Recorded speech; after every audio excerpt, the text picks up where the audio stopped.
मित्रों, एक घोड़े ने बताया कि रात में औरत की यह एक चीज जरूर लेना चाहिए, और घोड़े ने यह भी बताया कि स्त्री कितना भी मना करे, आप दो चीज उनकी जरूर दबा देना। वे कौन सी चीजें हैं, आइए इस कहानी के माध्यम से समझते हैं। मित्रों, किसी नगर में एक राजा रहता था। राजा तो बड़ा बुद्धिमान था, बहादुर था, प्रजापालक था, नीतिवाद था और धर्म क्रम में रुचि रखने वाला था। राजा और रानी में बड़ा प्रेम था, सब कुछ तो था, पर कोई संतान नहीं थी। यही बात सोचकर राजा और रानी दुखी रहते थे कि हमारे ना होने पर हमारे राज्य को कौन संभालेगा। एक दिन राजा के दरबार में कहीं से एक सन्यासी आ गया, तो एक दासी आकर रानी के लिए यह खबर देती है कि हमारे यहां एक सन्यासी पधारे हैं, उनकी सेवा करके कुछ धर्म कमा लिया जाए। तब रानी उदास होती हुई बोली, दासी, हम तो दान धर्म करते करते थक चुके हैं। आज ये मेरा अंतिम दान और धर्म होगा। आज के बाद मैं कभी दान धर्म नहीं करूंगी। इतना कहकर रानी एक टोकरी में अनाज लेकर सन्यासी के पास जाती है, और वो अनाज सन्यासी की झोली में डालने के लिए जैसे ही आगे बढ़ती है तो रानी का दुख वो सन्यासी समझ जाता है।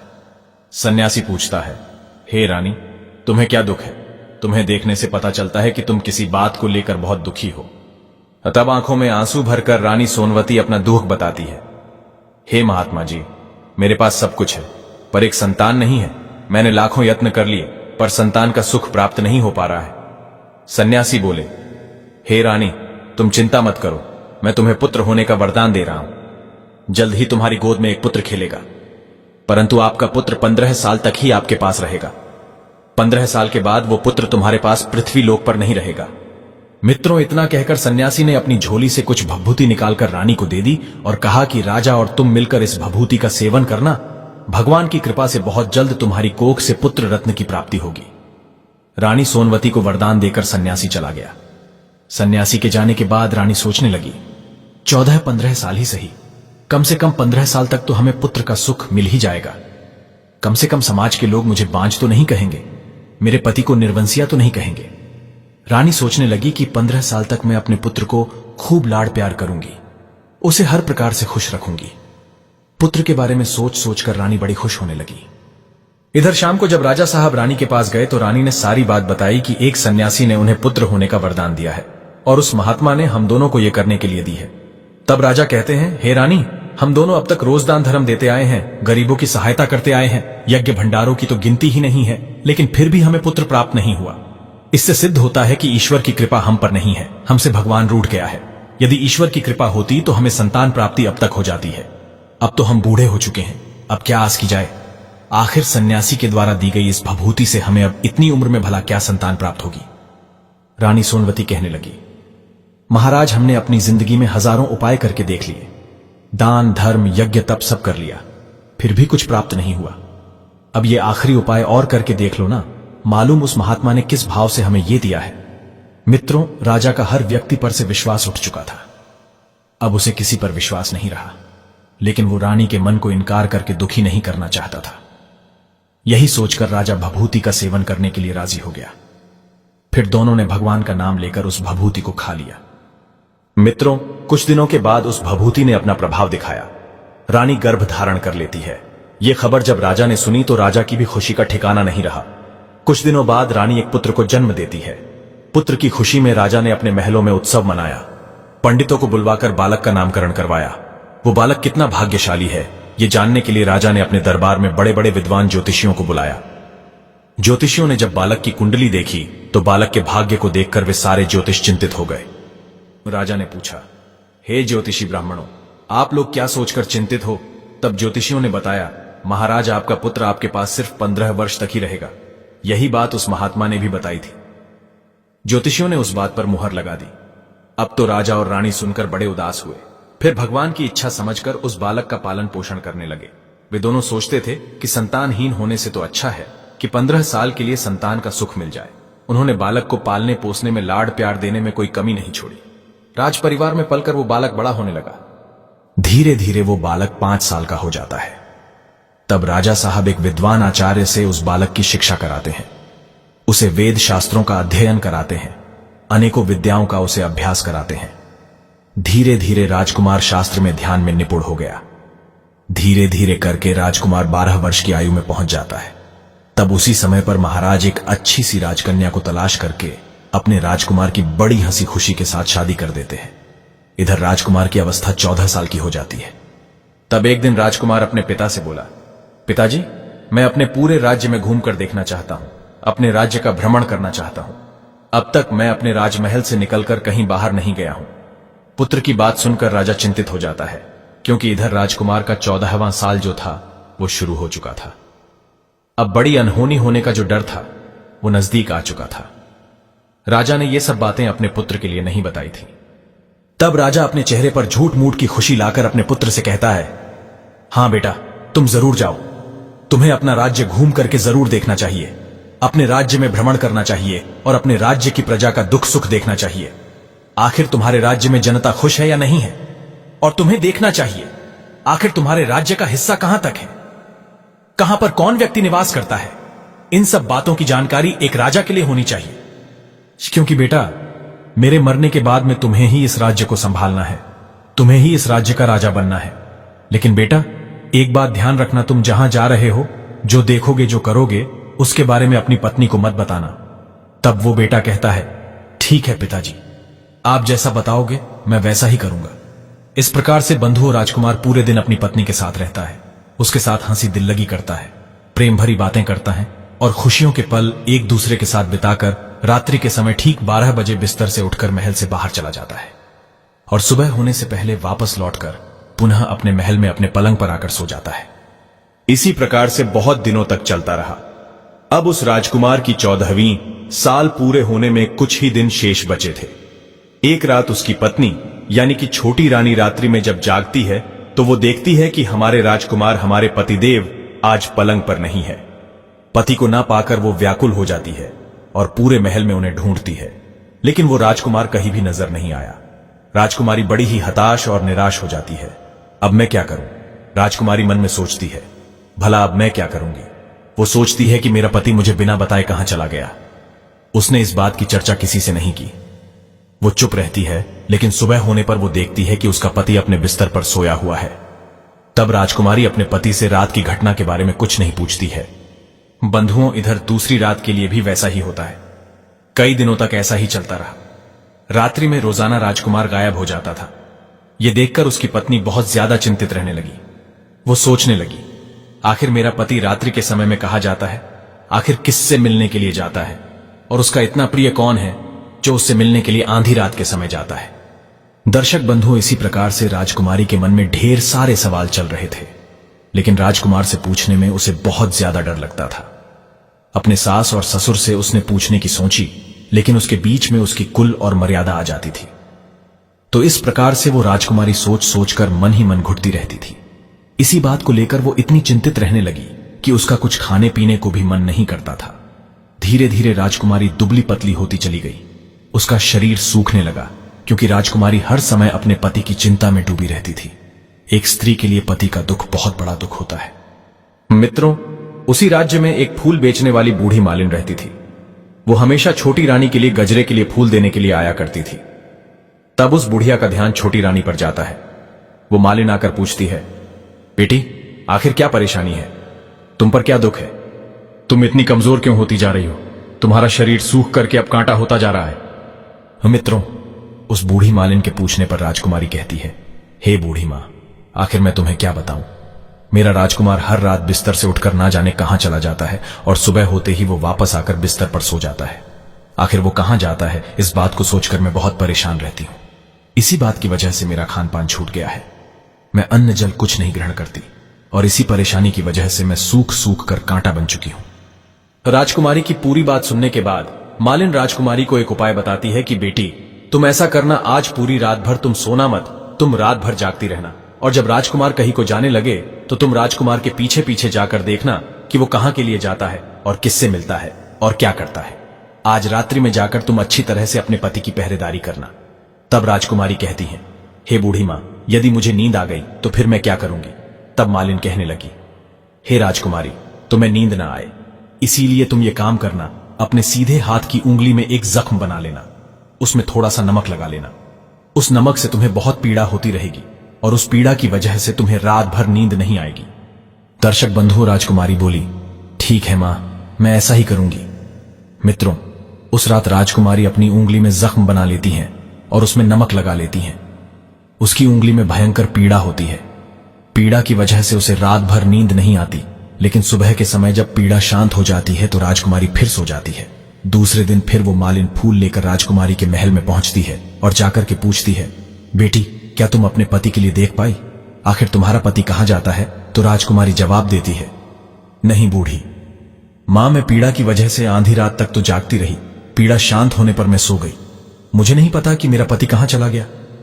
तब बूढ़ी मां कहती है, बेटी कोई बात नहीं, आज तुम अपनी उंगली पर पहले से थोड़ा जख्म ज्यादा बना लेना और ज्यादा से ज्यादा नमक लगाना दर्शक बंधु। दूसरे दिन उसी तरह से राजकुमारी रात में जागने का प्रयास करती है। दूसरी रात भी वो अपने पति को ठीक से नहीं देख पाई। उसने अपने पति को दरवाजे तक तो जाते हुए देखा, उसके बाद उसकी आंखें बंद हो गई। वो अपने पति के पीछे नहीं जा सकी। अगले दिन वो मालिन के आगे रोने लगी, कहने लगी, हे मां, आज मैं अपने पति की चौकसी करने में फिर नाकाम रही। तब मालिन उसे धीरज बंधाती है कि बेटी तू दुखी मत हो, भगवान तेरी मदद अवश्य करेंगे।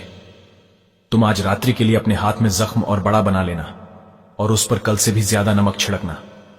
जब तुम्हारा पति रात्रि के समय तुम्हारे पलंग से उठ करके महल से बाहर जाने लगे तो उसी समय पर अपने पति का रास्ता रोककर अपने पति से पूछना कि तुम कहां जा रहे हो। दर्शक बंधुओं, उस बूढ़ी मां ने जैसा बताया था, राजकुमारी ने अगली रात वैसा ही किया। आज रात राजकुमारी के लिए बिल्कुल भी नींद नहीं आई। जब राजकुमार आंधी रात के समय महल से बाहर निकलकर जाने लगा तो वो राजकुमारी दौड़कर उसका रास्ता रोक लेती है और पूछती है कि आप कहां जा रहे हो और आप रात्रि के समय किससे मिलने जाते हो? आखिर ऐसा क्या काम है जो रात्रि के समय तुम जाकर करते हो? आज तुम्हें यह बात मुझे बतानी ही होगी। राजकुमारी के बार बार पूछने पर राजकुमार कहता है, हे प्रिय, यदि यह रहस्य मैंने तुम्हें बता दिया तो मैं तुम्हें दोबारा देखने को नहीं मिल पाऊंगा। तब राजकुमारी कहने लगी, कोई बात नहीं, ना मिल पाए सही, लेकिन आप आंधी रात के समय कहां जाते हो यह बात मुझे जरूर बताओ। राजकुमारी की बात को सुन करके राजकुमार बिल्कुल मजबूर हो जाता है। इधर राजकुमार की 14वीं साल पूरी हो चुकी थी, 15वीं वर्ष लग गई थी। राजकुमार मन में सोचने लगा, अब भगवान की कृपा से जो होने के लिए है वो हो जाने दो। यही सोच करके वो कुछ अनाज के दाने मंत्रों से सिद्ध करने के बाद में अपनी पत्नी के हाथों में रखता है और कहता है, हे राजकुमारी, तुम इस अनाज को दोनों हाथों की मुट्ठी में पकड़ लो। पहले सीधे हाथ के अनाज को तुम मेरे ऊपर फेंकना, फिर उसके बाद में तुम्हें पता चलेगा कि मैं कौन हूं। इसके बाद तुम अपने 1.5 हाथ में, उसके बाद तुम अपने 1.5 हाथ का अनाज मेरे ऊपर फेंक देना। तब मैं उसी समय जैसा था ठीक वैसा ही हो जाऊंगा। अगर तुम 1.5 हाथ की मुट्ठी का अनाज मेरे ऊपर फेंकना भूल गई तो फिर मैं तुम्हें कभी नहीं मिल पाऊंगा। मित्रों, इसके बाद में राजकुमारी पहले अपनी सीधी मुट्ठी का अनाज उस राजकुमार के ऊपर फेंकती है तो देखती क्या है कि वो राजकुमार एकदम से एक बहुत सुंदर सफेद घोड़ा बन जाता है और देखते ही देखते राजकुमार तेजी से दौड़ लगाने लगता है। इधर राजकुमारी उस घोड़े को ध्यान से देखने लगी और वो ये भूल जाती है कि राजकुमार ने मुझसे 1.5 हाथ के अनाज को मेरे ऊपर फेंकने को कहा था। राजकुमारी उस घोड़े को देखने में लगी रहती है। तब तक वो घोड़ा राजमहल के चारों ओर चक्कर लगाने के बाद वहां से चला जाता है और उसकी आंखों के सामने से एकदम से गायब हो जाता है। जब घोड़ा महल से बाहर चला जाता है तो राजकुमारी उसके लौटने का इंतजार करती है, लेकिन राजकुमार घोड़ा बनकर चला गया, वो लौटकर नहीं आया। अब राजकुमारी को अपनी करनी पर बड़ा पछतावा होता है।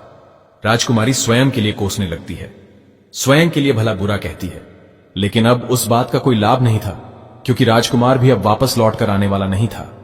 ये बंधुओं, इधर सुबह होते ही राजा और रानी के लिए राजकुमारी ये घटना बताती है। सुनकर उन्हें इस बात पर बड़ा ज्यादा दुख होता है। वे बहुत अधिक पश्चाताप करते हैं। राजा साहब समझ चुके थे कि हमें जिस बात का डर था वो अनहोनी घटना घट गई और अब तो राजा बेचारे चाहकर भी कुछ नहीं कर सकते थे। राजा साहब बड़े दुखी होकर अपने बिस्तर को पकड़ लेते हैं और राह देखते रहते हैं कि शायद किसी दिन हमारा राजकुमार लौटकर हमारे राजमहल के लिए वापस आ जाए। इंतजार करते करते 3 माह का समय बीत गया, लेकिन राजकुमार लौटकर नहीं आया। इसी तरह पूरी साल बीत गई, लेकिन राजकुमार नहीं लौटा। उस राजकुमार का कोई अता पता भी नहीं लग रहा था कि आखिर वो कहां है। राजा ने अपने सिपाहियों को भेजकर पूरे राज्य के नगर में और गांव को छनवा लिया, परंतु कहीं भी राजकुमार का कोई पता नहीं चला। इधर राजकुमारी मन ही मन बड़ी दुखी होती है कि उसकी व्यर्थ की जिद के कारण उसका पति गायब हो गया। राजकुमारी अपने मन में यह प्रण कर लेती है कि वो कुछ ना कुछ करके अपने पति को पाकर ही रहेगी और एक दिन उसे घर वापस लेकर के जरूर आएगी। राजकुमारी सुबह उठकर अपने सास ससुर के पास में जाती है और अपने सास ससुर राजा और रानी से कहती है कि मैं अपने पति की खोज करने के लिए राज्य से बाहर जा रही हूं, मुझे आज्ञा दे दो। राजा और रानी भी यही चाहते थे कि उनका बेटा मिल जाए। यही सोचकर उन्होंने अपनी पुत्रवधू को जाने की आज्ञा दे दी और कहा, पुत्री, तुम जो चाहो सो करो, तुम्हें जहां जाना है वहां जाओ, लेकिन हमारे पुत्र को वापस लेकर जरूर लौटना। हमारा आशीर्वाद तुम्हारे साथ है। मित्रों, उसके बाद में राजकुमारी एक साधारण स्त्री का भेष बनाती है और अपने कुछ नौकर चाकरों को, दास दासियों को साथ लेकर कुछ जरूरी खाने पीने का सामान रखकर अपने पति को खोजने के लिए निकल पड़ती है। राजकुमारी ने राज्य की सीमा पर जाकर खाने पीने का एक भोजनालय खोल लिया। तब राजकुमारी वही राज्य की सीमा पर वहां से आने जाने वाले यात्रियों को मुफ्त में खाना खिलाती थी और उसके यहां भोजनालय में जो लोग खाना खाने आते थे उनके सामने एक शर्त रखती थी कि खाना खाने से पहले वो अपने जीवन में घटी कुछ विचित्र घटनाओं को जरूर सुनाए, उसके बाद ही भोजन करे। अब तो राजकुमारी के भोजनालय पर सैकड़ों यात्री भोजन करने आते हैं और अपने जीवन में घटी हुई विचित्र घटनाओं को सुनाते हैं और भोजन करते चले जाते हैं, परंतु राजकुमारी के लिए जिस बात की तलाश थी वो अब तक उसे सुनने को नहीं मिली थी। धीरे धीरे इस प्रकार कई दिन बीत गए। इसी दौरान एक घटना और घटती है। जो रानी के महल में बूढ़ी मालिन रहती थी, राजकुमारी के लिए फूल लाती थी, उस मालिन का एक बेटा और बहू थे। उनका एक छोटा सा बच्चा था। उन बूढ़ी मां का बेटा और बहू सुबह काम के लिए कहीं चले जाते थे तो वे अपने बेटे को संभालने के लिए ये जिम्मेदारी अपनी मां को सौंप जाते थे, क्योंकि वो बूढ़ी मां घर पर अकेली रहती थी। उसके बहू बेटा तो काम पर चले जाते थे और रोजाना वो बूढ़ी मां अपने पोते को खिलाया करती थी। मित्रों, वो बूढ़ी मां पान खाया करती थी। एक दिन बूढ़ी मां ने अपने थैले में हाथ डालकर देखा तो उसने देखा कि उसके थैले में पान नहीं है। बूढ़ी मां को पान खाने की बहुत तलब लगने लगी।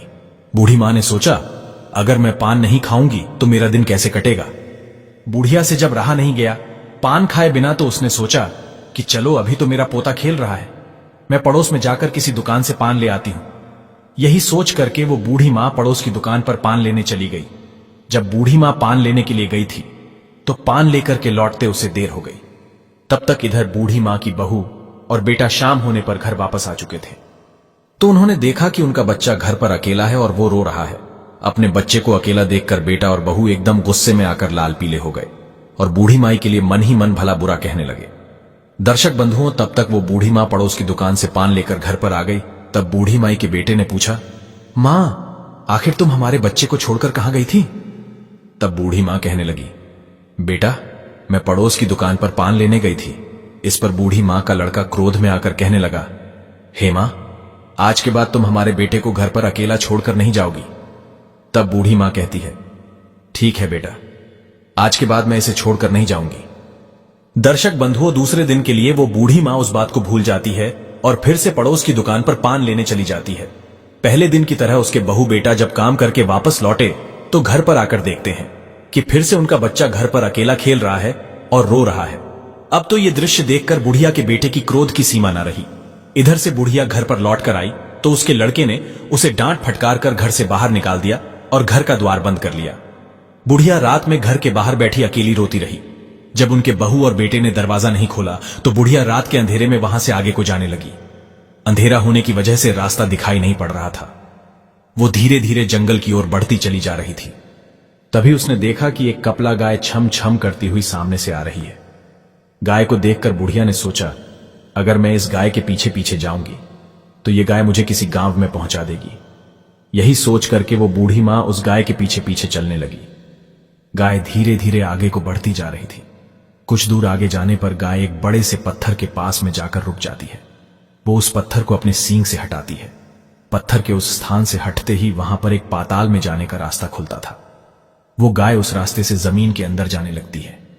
बूढ़ी मां ये दृश्य अपनी आंखों से देख रही थी। बूढ़ी मां ने पीछे से उस गाय की पूंछ पकड़ ली। बूढ़ी मां भी उस गाय के साथ चलने लगी।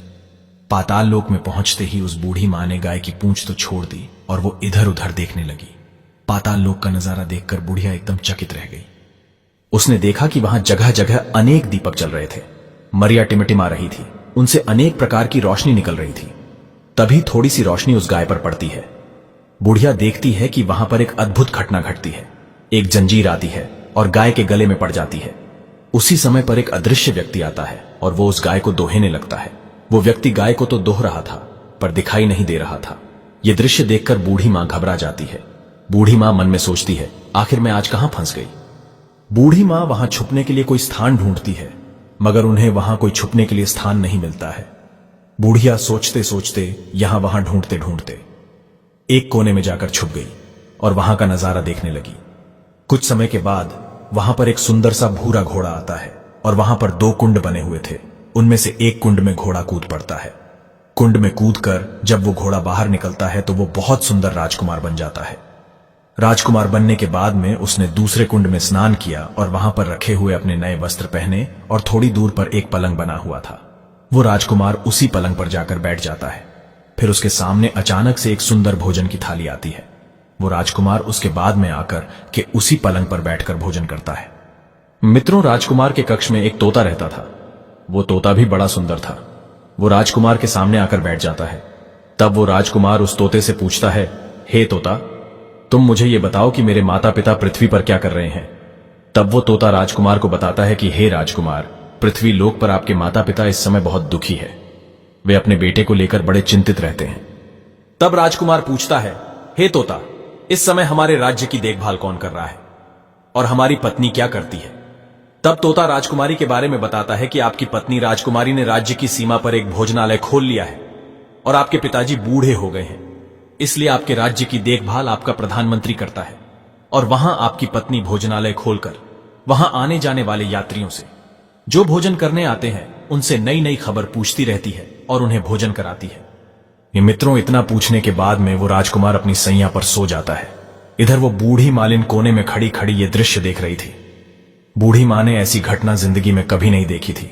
वो अपनी भूख प्यास सब भूल चुकी थी। उसे समझ नहीं आ रहा था कि मैं क्या करूं। इस प्रकार से पूरी रात निकल जाती है। सुबह होने पर वो राजकुमार फिर से घोड़ा बनकर चला जाता है। और वो घोड़ा कहां गया, उस बूढ़ी मां के लिए इस बात का पता नहीं था। घोड़े के जाने के बाद में वो गाय भी एकदम से तेजी से पाताल लोक से बाहर निकलने के लिए आती है।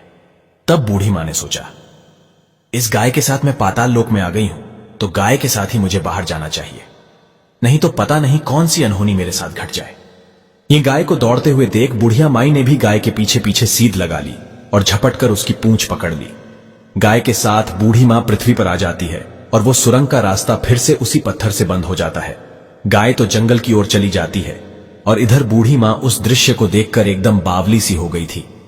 उसने पाताल लोक में जो कुछ देखा था वो सब कुछ बूढ़ी मां किसी को बताने के लिए उतावली हो रही थी। तब उसी समय पर बूढ़ी माई के लिए एकदम से याद आया कि हमारे राज्य की सीमा पर कोई राजकुमारी भोजनालय चलाती है और नई नई बात बताने वाले व्यक्ति के लिए राजकुमारी अच्छा अच्छा भोजन करवाती है। वो बूढ़ी मां सोचने लगी, किसी और को बताने से तो अच्छा है क्यों ना मैं ये बात जाकर के उस राजकुमारी को बताऊं। मेरी बात उस राजकुमारी के लिए पसंद आ गई, उसके समझ में आ गई तो मुझे आज के बाद खाने पीने की कोई चिंता नहीं रहेगी।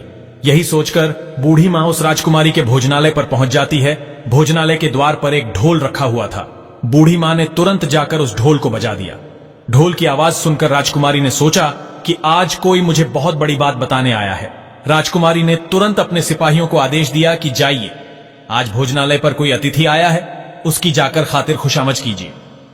मित्रों, इधर राजकुमारी का आदेश पाते ही सिपाही दौड़कर उसी जगह पर पहुंच जाते हैं जहां बूढ़ी मां खड़ी थी। उन्होंने देखा कि एक बूढ़ी मां ढोल बजा रही है। सिपाहियों ने पूछा, हे मां, ये ढोल क्यों बजा रही हो। तब बूढ़ी मां कहती हैं, बेटा, हमने सुना है कि यहां भोजनालय पर मुफ्त भोजन मिलता है, इसीलिए आपके भोजनालय पर आई हूं। तब सिपाहियों ने जवाब दिया, हे बूढ़ी मां, तुम्हें भोजन तो मिल जाएगा, लेकिन उसके लिए तुम्हें कोई नई बात बतानी होगी। तब बूढ़ी मां कहती हैं, हां बेटा, मैं एक बहुत ही नई बात जानती हूं जिसे तुम सुनोगे तो दंग रह जाओगे। बुढ़िया की बात सुनकर सिपाहियों ने यह बात राजकुमारी को बताई कि बूढ़ी मां द्वार पर खड़ी है और वो कोई नई बात बताना चाहती है। राजकुमारी ने सिपाहियों को आदेश दिया कि जो बुढ़िया यहां पर आई है उसके साथ अच्छा व्यवहार करना, उसका खूब आदर सत्कार करना। मित्रों, राजकुमारी का आदेश पाते ही सिपाही लोग उस बूढ़ी मां की सेवा में जुट जाते हैं। सुंदर सुंदर पकवानों से भरी हुई थाली उसके आगे रख देते हैं। बूढ़ी मां कई दिनों से भूखी थी। आज उसने स्वादिष्ट भोजन देखा तो वो खाने लगी और खूब पेट भर के भोजन किया। भोजन करने के बाद सिपाही उस बूढ़ी मां को राजकुमारी के पास ले जाते हैं। राजकुमारी ने उसे बूढ़ी मां को देखते ही पहचान लिया। राजकुमारी को देखकर बूढ़ी मां को भी आश्चर्य हुआ कि पुत्री, तुम यहां कैसे। उसके बाद राजकुमारी पूछता है कि है मां, तुम मुझे कौन सी नई बात बताना चाहती थी, मुझे बताओ। मित्रों, पहले तो बूढ़ी मां राजकुमारी को वो बात बताना चाहती थी, लेकिन राजकुमारी ने बार बार आग्रह किया कि हे मां, यदि तुमने ऐसी बात देखी है तो मुझे जरूर बताओ, मैं तुम्हारी जीवन भर सेवा करूंगी। तुम्हें अपने राजमहल में ले जाकर के रानी माता की तरह रखूंगी। मित्रों, राजकुमारी के मुख से यह बात सुनकर बूढ़ी मां बहुत प्रसन्न होती है और उन्होंने पाताल लोक में जो कुछ भी देखा था वो सब राजकुमारी को बता दिया। बूढ़ी मां की बात सुनकर राजकुमारी को विश्वास हो गया कि बूढ़ी मां ने जो कुछ भी देखा है वही मेरा पति है। तब राजकुमारी बूढ़ी मां से कहती है कि हे मां, आपने जो कुछ जहां देखा है कृपया मुझे भी वहीं ले चलिए। तब बूढ़ी मां समझाने लगी, बेटी, मैंने जो घटना देखी है वो पाताल लोक की घटना है। मैं तो वहां से जैसे तैसे करके निकल आई। अगर तुम वहां जाओगी तो तुम्हारी जान खतरे में पड़ जाएगी। राजकुमारी ने बूढ़ी मां की एक भी बात नहीं सुनी। वो बार बार वहां जाने का हठ करने लगी। आखिर में राजकुमारी का कहना बूढ़ी मां मान लेती है और कहने लगी, ठीक है बेटा, तुम नहीं मानती हो तो आज मैं तुम्हें वहां लेकर के चलती हूं। पर बेटी, आज नहीं, कल मैं तुम्हें वहां लेकर के जरूर चलूंगी। मैं बहुत थक चुकी हूं। मित्रों, अगला दिन होता है और शाम होती है। तो अगले दिन राजकुमारी उस बूढ़ी मां के साथ में उसी जगह पर पहुंची जहां एक पत्थर रखा हुआ था। थोड़ी देर में वो गाय आती है और गाय अपने सिंह से उसे पत्थर को हटाती है। मित्रों, पत्थर हटते ही पाताल लोक का रास्ता खुल गया। गाय उस रास्ते से पाताल के अंदर जाने लगी। बूढ़ी मां के कहने पर राजकुमारी ने उस गाय की पूंछ पकड़ ली और गाय की पूंछ पकड़कर वो पाताल में चली गई। बूढ़ी मां पिछली बार की तरह एक कोने में छुपकर खड़ी हो जाती है और दोनों उसी कोने से पाताल का नजारा देखने लगती है। और पाताल लोक में सब कुछ पहले की तरह घटित हो रहा था। थोड़ी देर में एक सफेद घोड़ा आता है और वो उस कुंड में छलांग लगाता है। घोड़े से वो राजकुमार बन जाता है। फिर दूसरे कुंड में स्नान करके सुंदर वस्त्र पहनता है और अपनी सैया पर जाकर बैठ जाता है। राजकुमार सोने से पहले सूर्य देवता का आवाहन करता था। आज भी उसने सूर्य देवता का आवाहन किया। उसके बाद राजकुमार उस तोते से बात करने लगता है। तोते से पूछता है, हे तोता, पृथ्वी पर मेरे माता पिता क्या कर रहे हैं? आज तो वो तोता राजकुमार को कोई बात नहीं बताता है। जैसे जैसे राजकुमार तोता से पूछता है, तोता अपना सिर झुका लेता है। जब तोता कुछ नहीं बताता है तो राजकुमार को संदेह होने लगता है कि जरूर वहां कुछ ठीक नहीं हो रहा है। मित्रों, उसी समय पर राजकुमार के लिए संदेह होने लगा। राजकुमार ने तोते से बात करना बंद कर दिया और अपने बिस्तर पर सो गया। इधर बूढ़ी मां और राजकुमारी ये दृश्य देख रही थी। राजकुमारी का संयम छूटता जा रहा था। वो एकदम से भागकर अपने पति के पास पहुंची, जो कि राजकुमार के रूप में उस पलंग पर लेटा हुआ था। राजकुमारी अपने पति के पैर पकड़ने के लिए आगे बढ़ती है तो राजकुमार अपनी पत्नी को देखकर पहचान लेता है। वो एकदम से पीछे हट गया और चिल्लाने लगा, नहीं राजकुमारी, तुम मुझे मत छूना वरना सर्वनाश हो जाएगा। तभी उसी समय पर राजकुमारी अपने दोनों हाथों को जोड़ करके राजकुमार से अपनी भूल पर, अपनी करनी पर पश्चाताप करती है, क्षमा मांगती है। राजकुमारी कहने लगी, हे स्वामी, मुझसे बड़ी भूल हो गई थी। मुझे उस समय आपसे वो बात नहीं पूछनी चाहिए थी कि आप रात में कहां जाते हैं। इसलिए हे प्यारे, आज मैं अपनी गलती पर पछता रही हूं और अपनी भूल स्वीकार करती हूं। राजकुमार, मुझे मेरी भूल की सजा मिल चुकी है।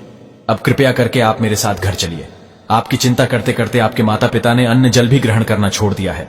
उनका शरीर सूख कर कांटा हो चुका है। आपके बिना आपकी प्रजा भी बहुत दुखी रहती है।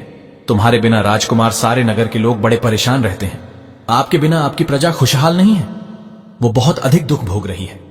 तब राजकुमार कहने लगा, तुम बहुत बड़ी गलती कर बैठी हो। अब दोबारा गलती मत करना, नहीं तो जो कि मैं तुम्हें दिखाई दे रहा हूं, फिर मैं कभी तुम्हें दिखाई भी नहीं दूंगा। राजकुमार की बात सुनकर राजकुमारी जोर जोर से रोने लगती है। थोड़ी देर बाद राजकुमार के मन में कुछ दया आती है। राजकुमार कहता है, हे प्रिय, यदि तुम मुझे वापस पाना चाहती हो तो तुम्हें एक काम करना होगा और यह काम बड़ा कठिन है। इस काम को तुम्हें अकेले ही करना पड़ेगा। रानी ने जवाब दिया, कहिए स्वामी, चाहे तुम्हारे लिए कितना भी कठिन काम हो, मैं वो काम अवश्य करूंगी। मित्रों, इसके बाद में राजकुमार ने उसे बताया कि हे राजकुमारी, इस पाताल से ऊपर जाते ही तुम्हें एक बहुत बड़ा घना जंगल नजर आएगा और ऐसे 6 जंगल पार करके 7वां जंगल जब मिलेगा, उस जंगल में वो जंगल सबसे ज्यादा घना होगा। उस जंगल के बीचों बीच में एक पीपल का वृक्ष है। उसके आसपास की जगह के तुम पत्ते झाड़ियों को तुम काट कर फेंक देना और उस जगह को साफ सुथरा कर देना। उस वृक्ष के पास में अनेकों प्रकार के प्राणियों की सभा लगती है। शेर, चीता, भालू, बंदर, अनेकों पशु पक्षी वहां पर रहते हैं। उन समस्त जानवरों को वहां से भगाकर तुम उस जगह को साफ कर देना, उसको गोबर से लीप पोत देना और गंगा जल से पवित्र कर देना। फिर तुम वहां पर बहुत सुंदर रंगोली बनाना, फिर उस जगह पर बैठकर पूजा पाठ करना, फिर उसके बाद में उस वृक्ष की भी पूजा करना। यह काम तुम्हें दोपहर से पहले करना है। दोपहर से पहले ही तुम्हें उस जगह पर बैठकर सूर्य नारायण का आवाहन करना है, उनका जप करना है। दोपहर से पहले उस स्थान पर सूर्य देवता उतरेंगे, तब भगवान सूर्य देव उस जगह को देखकर प्रसन्न हो जाएंगे और कहेंगे कि जिस किसी ने भी यह सब किया है उस व्यक्ति को मैं मनचाहा वरदान दूंगा। तो तुम सूर्य देवता से उनके रथ का दाहिना घोड़ा मांग लेना और सूर्य देव जब हां कह दे उसके बाद मैं तुम्हें मिल जाऊंगा। दर्शक बंधुओं, इतनी बात कहने के बाद राजकुमार अपने ही पलंग पर सो गया और इधर रानी भोर होने की राह देखने लगी। भोर होते ही वो बुढ़िया के साथ में गाय की पूंछ पकड़कर पाताल लोक से बाहर आ गई। ऊपर आने के बाद में राजकुमारी बूढ़ी माई से कहने लगी, अम्मा, अब मैं यहां से अकेले ही आगे के लिए जाऊंगी। अब तुम ऐसा करो, जहां पर मेरा भोजनालय है तुम वहां चली जाओ। मित्रों, इधर राजकुमारी आगे के लिए चल देती है और कई जंगलों को पार करती हुई वो 7वें जंगल में पहुंच जाती है जो राजकुमार ने बताया था। और किसी तरह से राजकुमारी वहां पर रहने वाले शेर, चीता, भालू, बंदरों को वहां से भगाकर उस जगह की लिपाई पुताई करती है, उसे साफ सुथरा बनाती है और जगह को साफ सुथरा करने के बाद राजकुमारी चली आती है। दूसरे दिन वो दोपहर होने से पहले फिर उस जगह पर पहुंच जाती है और वहां पर जाकर उसने गंगा जल को छिड़क कर उस जगह के लिए पवित्र किया। उसके बाद में राजकुमारी सूर्य देव का ध्यान करने के लिए बैठ जाती है। मित्रों, जैसा कि राजकुमारी के लिए पाताल लोक में राजकुमार ने बताया था, ठीक वैसा ही राजकुमारी करने लगी। अब हुआ क्या, ठीक 12 बजे सूर्य भगवान का रथ उसी वृक्ष के समीप आकर रुकता है। जब सूर्य भगवान ने रथ से नीचे के लिए देखा तो वहां का पवित्र वातावरण देखकर सूर्य देव बड़े प्रसन्न हुए। सूर्य देव कहने लगे, जिस किसी ने यह काम किया है वो व्यक्ति मेरे पास आकर मुझसे मनचाहा वरदान मांग ले, बिना कुछ सोचे समझे आज मैं उसे मुंह मांगा वरदान दूंगा। जैसे ही राजकुमारी ने सूर्य देव के ये वचन सुने तो राजकुमारी ने बिना समय गवाए सूर्य देवता के समक्ष पहुंच गई और उन्हें प्रणाम करके खड़ी हो गई। हे भगवान, इस जगह की साफ सफाई करने वाली, इस जगह को पवित्र बनाने वाली मैं हूं। सूर्य देव ने कहा, अच्छा देवी, यदि तुमने इस जगह को पवित्र किया है तो आज मैं तुम्हें वरदान देता हूं, तुम्हारे मन में जो हो वो मुझसे मांग लो। तब राजकुमारी ने जवाब दिया, हे सूर्य देव देवता, मुझे आप अपने रथ का दाहिना घोड़ा दे दो। तब सूर्य देव कहने लगे, नहीं नहीं, मैं तुम्हें और कुछ भी दे सकता हूं, लेकिन अपने रथ का दाहिना घोड़ा नहीं दे सकता। मेरे पास मेरे रथ के अलावा 12 घोड़े और हैं, तुम चाहो तो उनमें से कोई घोड़ा मांग लो, लेकिन मैं तुम्हें अपना दाहिना घोड़ा नहीं दे सकता। मित्रों, सूर्यदेव के इनकार करने पर भी राजकुमारी बार बार उनके रथ को दाहिने घोड़े को ही मांगती जा रही थी। कहने लगी, हे देव, यदि आपने अपने रथ का दाहिना घोड़ा नहीं दिया तो मैं अपने प्राण त्याग दूंगी। राजकुमारी की बात सुनकर सूर्य देवता बड़े मजबूर हो जाते हैं, क्योंकि सूर्यदेव ने राजकुमारी के लिए वचन दिया था। आज उन्हें अपने वचन की लाज रखनी थी। सूर्यदेव राजकुमारी के द्वारा दिए गए उस वचन से पलट नहीं सकते थे। सूर्यदेव ने जवाब दिया, ठीक है, जाओ, मैंने तुम्हें अपना दाहिना घोड़ा दिया, लेकिन वो घोड़ा तुम्हें यहां पर नहीं, पाताल लोक में मिलेगा, वहां से जाकर ले आना। राजकुमारी कहने लगी, सूर्यदेव, पाताल लोक तो क्या है, वो अपने घोड़े को पाने के लिए कहीं भी जा सकती है। राजकुमारी को वरदान देकर सूर्य देवता अंतर्ध्यान हो गए। इधर राजकुमारी अपने भोजनालय पर लौट आई और शाम को बूढ़ी मां को लेकर उस पत्थर के पास पहुंच जाती है। जैसे ही शाम होती है, वहां पर वो कपिला गाय आती है।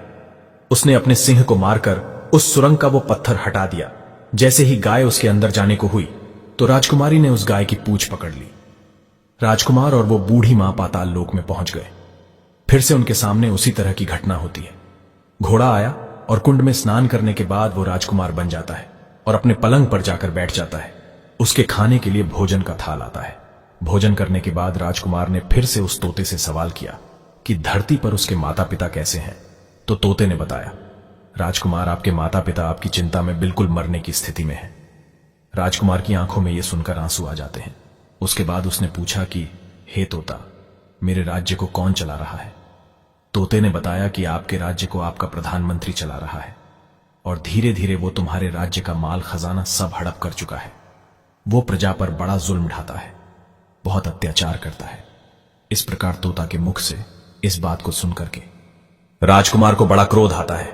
अब राजकुमार पूछने लगा, हे तोता, आखिर अब मेरी पत्नी क्या कर रही है। इतना सब सुनने के बाद में तोता अब कुछ नहीं कहता है, वो बिल्कुल चुप हो जाता है। अब रानी का संयम जवाब देने लगा। वो दौड़ करके अपने पति के सम्मुख आ पहुंची। तब उसी समय पर राजकुमार रानी से कहने लगा, हे राजकुमारी, अब मैं तुम्हें प्राप्त हो चुका हूं। तुमने अपने तप और भक्ति से मुझे जीत लिया है। तब राजकुमारी ने जवाब दिया, हे स्वामी, क्या अब आप फिर से घोड़ा तो नहीं बनोगे? राजकुमार ने जवाब दिया, नहीं रानी, तुमने मुझे सूर्य देवता से मांगा है, इसलिए मैं तुम्हारा हूं। अब मैं दोबारा घोड़ा कभी नहीं बनूंगा। तब राजकुमारी से उस राजकुमार ने कहा, हे राजकुमारी, तुमने मुझे प्राप्त करने के लिए इतनी सारी मुसीबतें उठाई, इतने सारे कष्ट उठाए हैं। सूर्य देव ने मुझे सदा के लिए उस जन्म से मुक्त कर दिया है। राजकुमार ने बड़े ही प्यार से राजकुमारी को गले लगाया और अपने वस्त्रों से उसके आंसू पोंछे। न रात बिताने के बाद में जब सवेरा होता है तो वो गाय पृथ्वी लोक पर आने लगती है। वो राजकुमार अपनी पत्नी को लेकर उस बूढ़ी मां के साथ गाय की पूंछ पकड़कर पृथ्वी पर आ जाता है। ऊपर आने पर बूढ़ी मां और राजकुमार सीधे भोजनालय पहुंचते हैं। उन्होंने जाकर वहां का सब सामान लोगों में बांट दिया और अपने भोजनालय पर ताला लगाकर अपने राज्य के लिए लौट गए। घर आकर देखा कि वो प्रधानमंत्री राजकुमार को देखकर घबरा जाता है। दरअसल प्रधानमंत्री ये समझता था कि राजा का कोई बेटा तो है नहीं, इसलिए राजा भी बहुत बूढ़ा हो चुका है। अब तो राज्य उसी का है। अब तो राजकुमार ने उस प्रधानमंत्री को बंदी बनाकर कैद खाने में डाल दिया और पहले की तरह अपना राज सिंहासन सब कुछ अपने हाथ में ले लिया। उसके बाद राजकुमार अपने बूढ़े माता पिता से मिलने जाता है। तब राजकुमार जाकर देखता है कि उसके माता पिता उसके वियोग में बिल्कुल सूख कर कांटा हो चुके हैं। अपने बेटे को आया हुआ देखकर राजा और रानी की आंखों में आंसू बहने लगते हैं। वे दोनों अपनी बढ़ती उम्र के कारण बेटे की राह देखते देखते बूढ़े हो चुके थे। उनके शरीर में किसी प्रकार की कोई ताकत नहीं बची थी। अपने पुत्र को जैसे ही उन दोनों ने देखा तो एकदम से गले लगा लिया। बड़े प्यार के साथ अपने बेटे को सहलाने लगे। अपने बेटे को प्राप्त करने के बाद राजा और रानी के शरीर में एक नवजान आ जाती है। कुछ दिनों में ही वो अपने बिस्तर से उठकर बैठने लगे। राजकुमार के लौटने की खबर पूरे राज्य में फैल गई। मित्रों, अब तो उस राज्य की प्रजा बड़ा खुश हुई। राजकुमार रथ पर बैठकर अपनी पूरी प्रजा को दर्शन देता है और वचन देता है कि अब तुम पर कोई जुल्म नहीं करेगा। मेरे पिता के वृद्ध होने पर धूर्त मंत्री अपनी मनमर्जी करने लगा था। उन्हें मैंने बंदी गृह में डाल दिया है। अब आप पर कोई अत्याचार नहीं करेगा। दोस्तों, इस तरह से राजा सुदाश और रानी सोनवती अपने पुत्र को राजा बनाने के बाद ईश्वर की भक्ति करने के लिए जंगल में चले जाते हैं और इधर राजकुमार अपनी प्रिय के साथ हंसी खुशी से अपना राज्य कार्य करने लगता है। कहानी का तात्पर्य यह है, अगर किसी की स्त्री पतिव्रती और सच्ची है तो वो विधाता के लेख को भी बदल सकती है। पतिव्रताओं ने तो ब्रह्मांड के सबसे बड़े देवताओं को भी अपने वश में कर लिया था। यह कितनी बड़ी बात थी। मित्रों, राजकुमार अपनी पत्नी राजकुमारी को समझाता है, हे प्रिय स्त्रियों में यह सबसे बड़ी कमी होती है कि वे जिस काम की जिद कर जाएं तो फिर वे उसे करवा कर ही मानती है, चाहे उसके लिए उन्हें कितनी ही बड़ी कीमत चुकानी क्यों ना पड़े। यदि तुम जिद ना करती तो मैं तुमसे अलग नहीं होता। नारियों के गुणों की बात करें तो गुण तो उनके अंदर बहुत होते हैं जिनका वर्णन कर पाना बड़ा मुश्किल है। मगर कुछ दोषों की बात करें तो नारियों के लिए 3 दोष सर्वनाश करवा देते हैं। पहला दोष होता है व्यर्थ की हठ, दूसरा दोष होता है झूठा रोना और तीसरा दोष होता है कटुवाणी। देवी द्रौपदी के हठ ने महाभारत करवा दिया था।